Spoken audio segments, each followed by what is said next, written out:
Okay. Another game ng India tsaka Indo. Tingnan natin kung makakalaban man lang ba sila. Kahit makalaban lang yun yung maganda panoorin eh. Walang kalaban-laban lagi.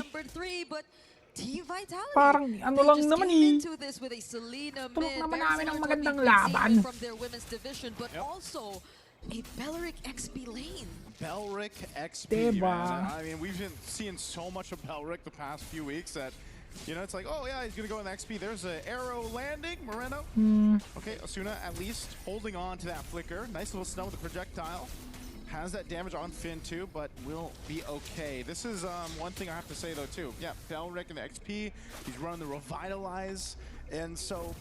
Just as the panel mentioned, you know, over in the studio, they said they like to fight. Indonesia loves to fight, and now they can extend them even further. An arrow's gonna land, you're thrown in the air, you have nowhere to go. First blood in the hands of the Maestro. Yep, the Beleric in the XP lane, I think we are yet to see a successful Pero grabe game. mag-Selena yun si Moreno. But the Selena has been very 50-50. We all know for a fact that it has been. Yun lang. In this scenario, Kalma lang na. Uy!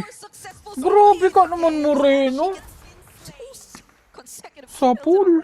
Brigida, they said it. You know, this is Ang an gravity. ego ick. The fact that Selena was brought up that Mga early in the nanonood draft, dyan, and please now you've gotten subscribe yourselves 2 naman kayo, kills, guys. you Baka know naman. exactly why it was picked up that early in the draft. So Kahit may this is a dalawa lang lot nanonood Ripper's dyan. gonna have to deal with now for the rest of the Subscribe game. naman Yeah, kayo. 'cause you Sige have na. to worry about you being spotted out and you having to evade all these abyssal arrows that have so far always been connecting towards the right targets for Moreno. So it's really becoming a statement right here. The ego pick is working wonders for them if ever it is, because the rotations have been completely disrupted for True Rippers. You don't even see them confidently take control nor show up in the river. Just look at how Shogun is holding down all these bushes and making sure that they keep every single member of True Rippers in check. Let's see what happens here again. Playing on this map too. Dangerous grass, extra bushes to work with. They're gonna force out the rest of the members of True Rippers here for this fight. Mountain Shock to be used too. Sa Paul. Uy! Yun lang. Yan.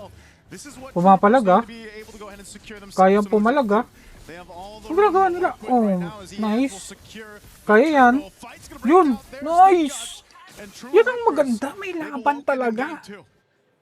One of the tankiest members extending that fight, actually leading Para to pwedeng an pagtawanan yung advantage Indo. for True Rippers right there. I don't think Nile nor the rest of Team Vitality had enough damage to just take down this Uranus, this Rehansha who's been just standing in the way for so long. Even Kimmy just baiting out some of their attention and taking in majority of the damage too. Eventually allowing them to get access to Nile. So this is maybe one of the potential workarounds for this draft, is just really sustaining everything as much as you can, because mostly the damage is gonna come.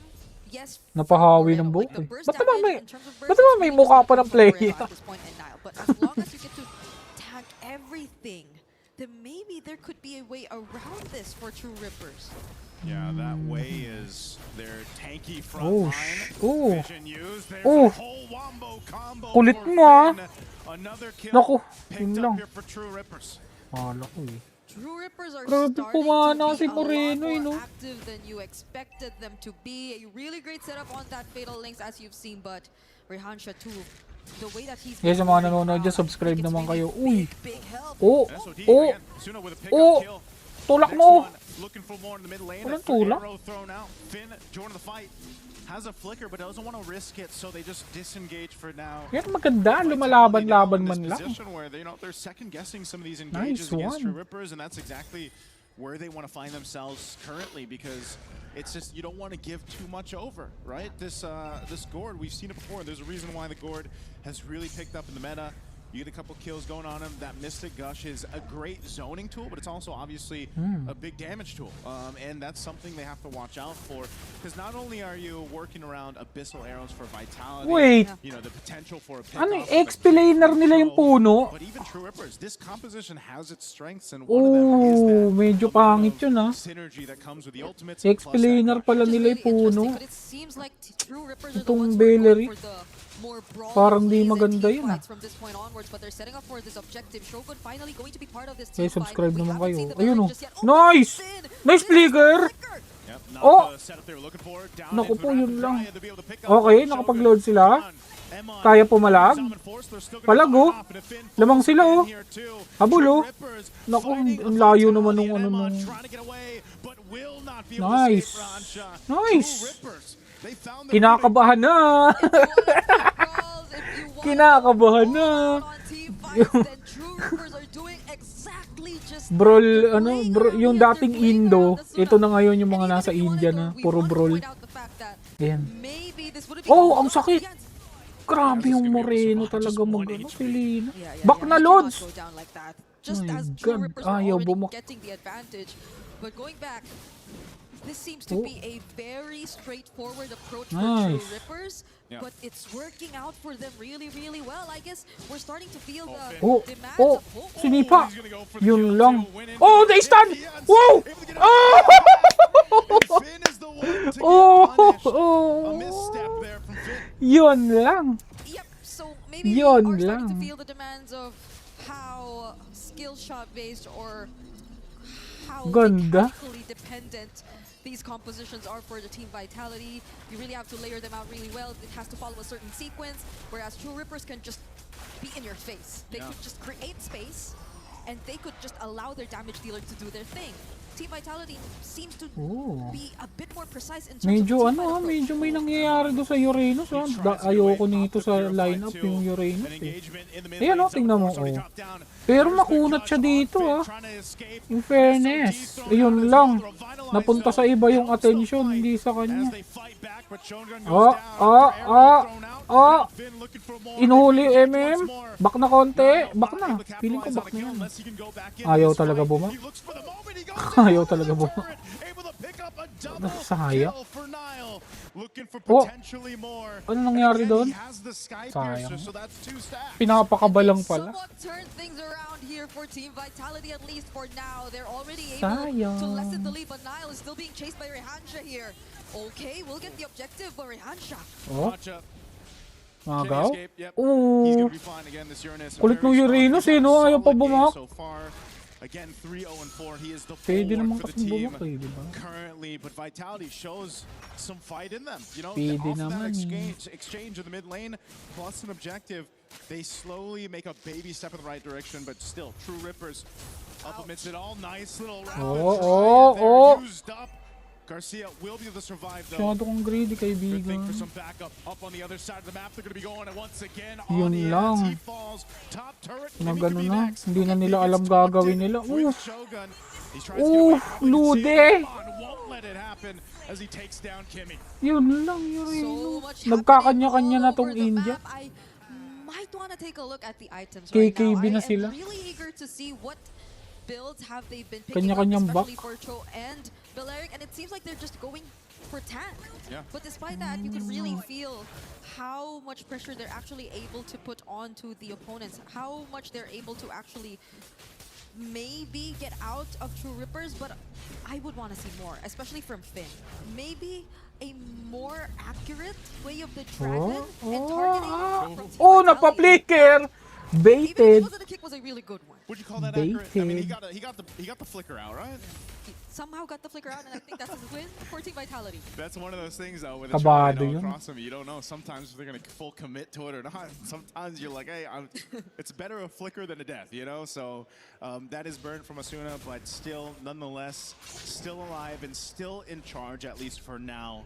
Barely for True Rippers. Again, they got a turret up ahead of Vitality, plus a little bit of a gold to work with. But this Lord coming up in 10 seconds will tell us a whole lot of where this game is going. And by the way, it has always been here in mid. Majority of the action has been here in mid. I feel like Team Vitality, for one, because of how frequent the fights have been happening in mid, Vitality have somewhat taken advantage of that. Delikado ka dyan, They've been doing things Koya. on other parts of the map, which has Ayun, sinipa! lessened the Sinipa pain. na, Lude! Yari ka dyan, wala, hindi na Uy, nakapag-assist! Bakit pumak? Kaya! Palag na, Lude! Sayang, ano na lang, Tori na lang. Tori na lang, nice, okay. Okay, pumapalag. around this Lord Pit here. Pwede. Grabe yung Selena. Nakakaasar. Ayun lang. Ayun. Okay. Ano, di na. Pak na. Ayun lang. Grabe, hindi nila alam kung sino i-target nila. Wala na. Quit ML na, boss. Hirap niyang ginagawa nila. Was just sheer damage, sheer aggression from Team Vitality to equalize this scenario in this game. Shogun might just get Nako. caught here with the Nako fail po. play. But the Nasipa. Nako po. Doon mo dapat ginamit yung player mo. Wala. GG. Pinainit lang. Pinakaba lang. and they will take that tier 1 away from Pinakaba lang. Rippers. Just the same. Now the lead, which Very was nice naman. in the Pwede hands pa of the rin. Rippers for the longest time, is now over to Vitality, and they also have a Lord. It's been 10 minutes of somewhat team fights happening in mid, skirmishes and scrambles happening here and there, but now it's Vitality who somewhat still have the better grasp of the macro and are now pushing True Rippers to defend for now. It seems so quick for the momentum to shift over in favor of Team Wala Vitality. na. Mahirap na pigilan Off of yung a lot jungler. of forced fights or, you know, Paano these mo pa skirmishes happening in the pipigilan mid yan? lane. You can see the stacks here too for Nile.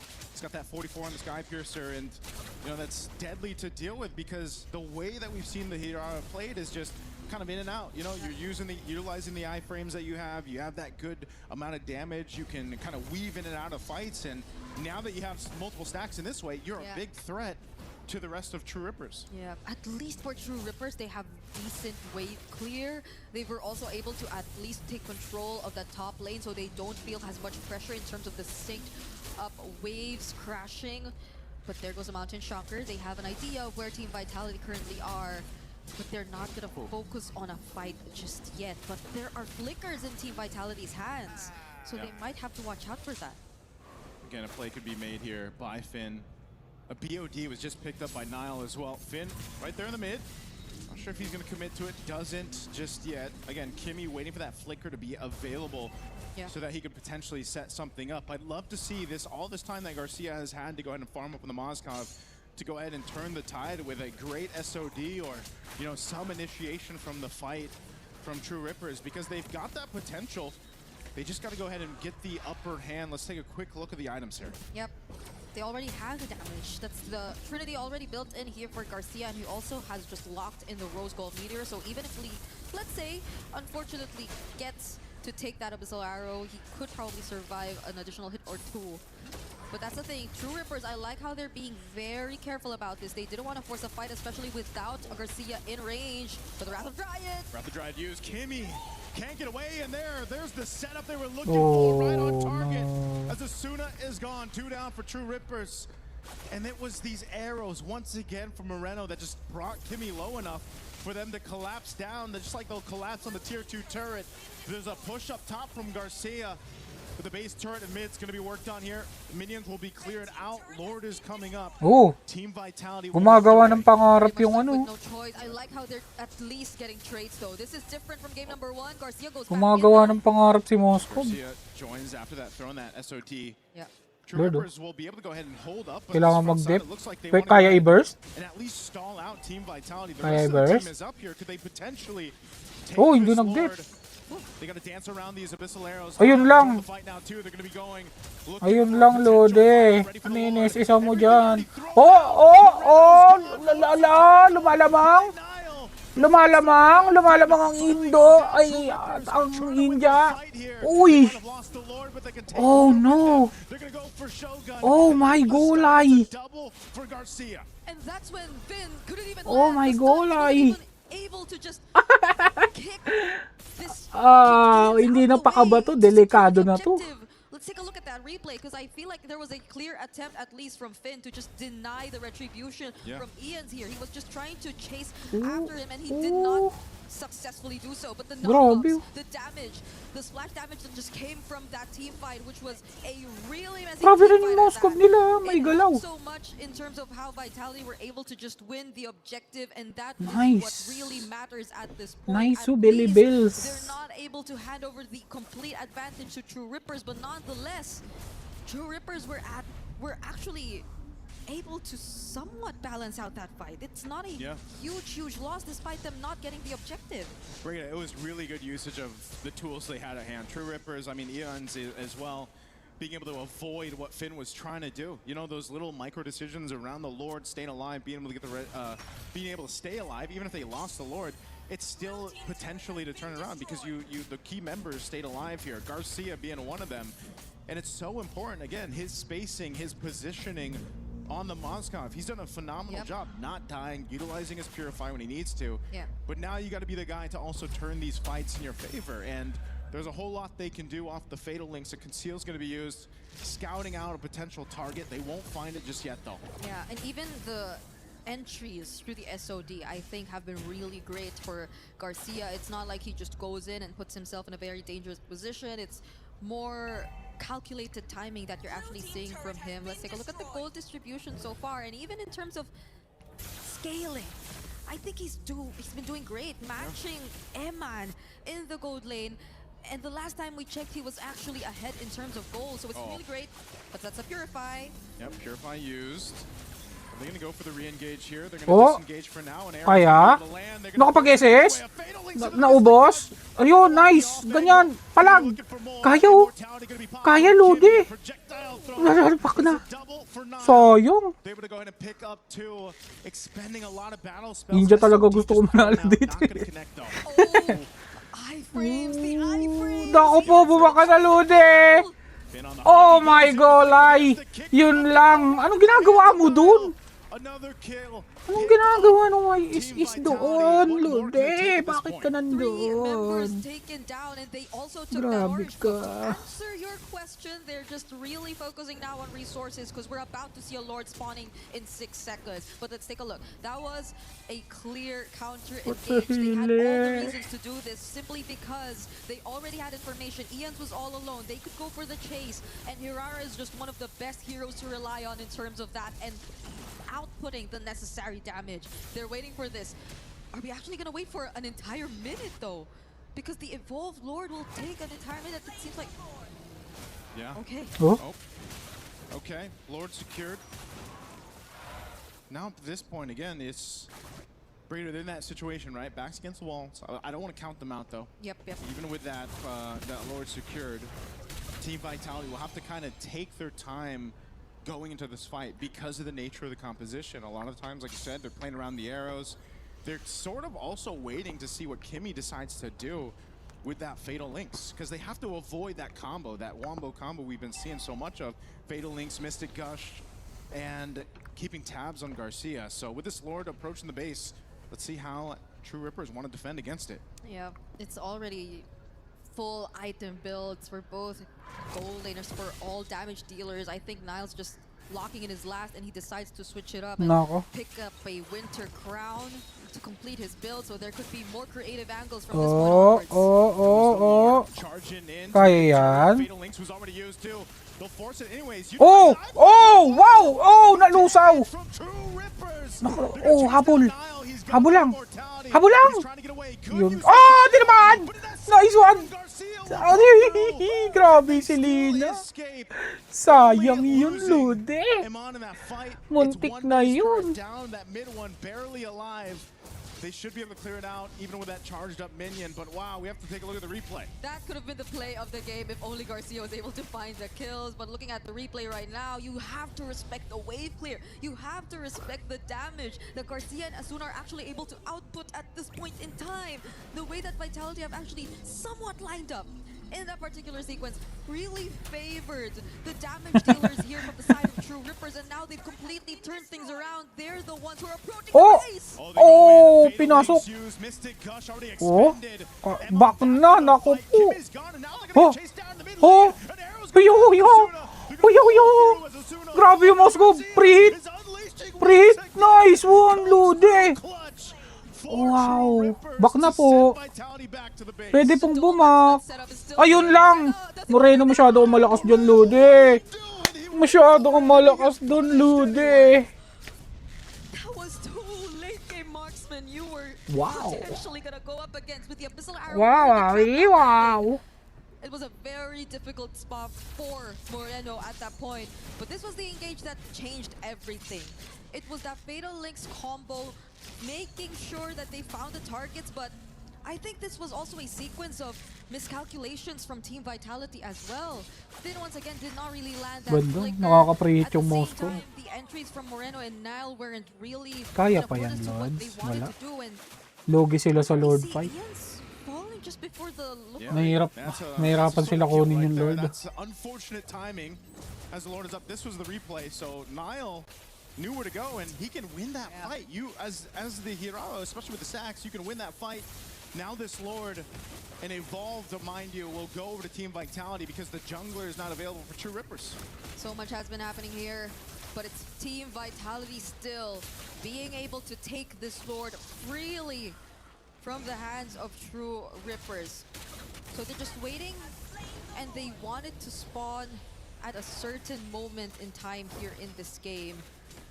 As they take away all the remaining buffs from True Rippers, Lians will take some time to get back Pagka in this nakachamba game, pa but looking India at an dito 80 na stats manalo Sky ulit sila dito Piercer, sa depth you na just to, cannot may allow chance. yourself to get too low on HP at this point. Yep, that's big stacks right there for Nile, and this is what, you know, was starting to happen throughout the course of the game, and that's why he's such a threat, because not only do you do that much damage, Oh, naku po, even on uli these ka. tankier heroes like this, look at Naku what's going po. on for Kimmy Oh. already. Immortality gonna Oh. be popped, they're gonna force Oh. the fight anyway. Uy, But Mr. MM. Gush will come down. Uy, Shotgun's nice. gonna be the trade to the 1-for-1. Pwedeng pumalag Re-engage, yata. trying to fight this Oh, out, so no, bet great na lang. No, choice for oh. True Rippers. Now they have to defend. Hindi They have to nagantay ng defend Lord. this beefed up Hahantayin na lang ng These Indo waves yung all Lord. pushing in on Nauna all pa. fronts. Yeah, Only 4 members left alive. but at least True Rippers took down Kaya? their main front line. At least Shogun's Naku po, nalusaw naman tong Once isa. again, winner Kaya? used, Yun lang. can't withstand. Yun lang, nasipa na. They're coming in to clear Yun up. lang, Lord still doon up. natapos. Work on the base here. All Yun they have to do lang, is lock it Lode. down. Team Vitality Sinayang will take nyo. a little bit of their time, but Sayang they'll yung win the Moskov series dun, in a boss. sweep.